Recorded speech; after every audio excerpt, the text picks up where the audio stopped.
In the last lesson, we talked about the power of reading and how when you read, so many amazing things happen. But one of them is that you get to know a lot of words when you read a lot because you use context to figure out what those words mean.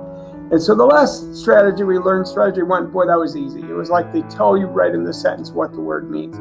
So that's a no-brainer. But now they're starting to get a little harder. Now you have to start to think, when you read, to look for clues and surrounding sentences that tell you what the word means. And so the second strategy is to look for synonyms. So as you know, synonyms are words that mean the same, like good and wonderful. Well, they're kind of synonyms because they mean the same thing.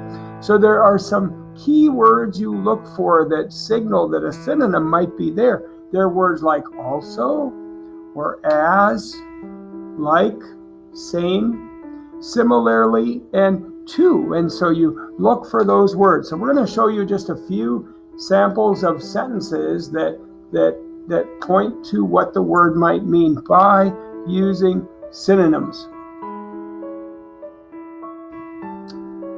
Now is when you have to really start thinking about what you read, because if you're not thinking, you're not going to be able to use context to help you figure out what words mean. So here's a couple of sentences. The Zuni built their homes with brick made of sun-dried clay.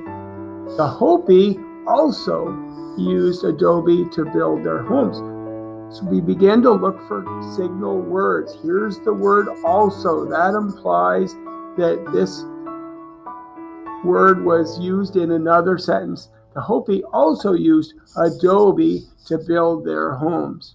Now, who else used adobe to build their homes? The Zuni built their homes with brick made of sun-dried clay.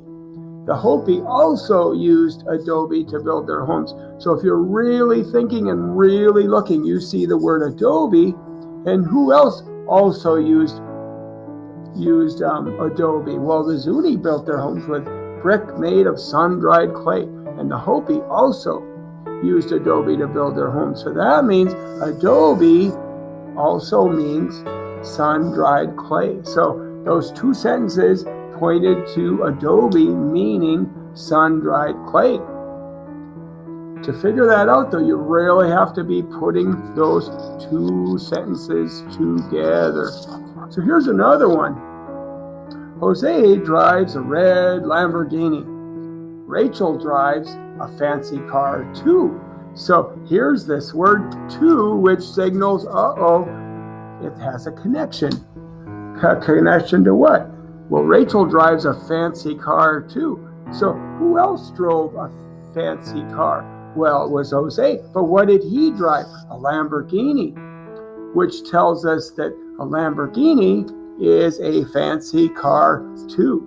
So what's a Lamborghini? Why, it's a fancy car, because Rachel drives a fancy car too. That one was a little easier than the first sentence. So here's one more. Becky always does amazing work. Robert's work is similarly stellar. So here's a key word, similarly stellar. We might not know what stellar means, but it's similar to what? Well, to Becky. Becky always does amazing work. Robert's work is similarly stellar, meaning stellar must mean, really good, amazing.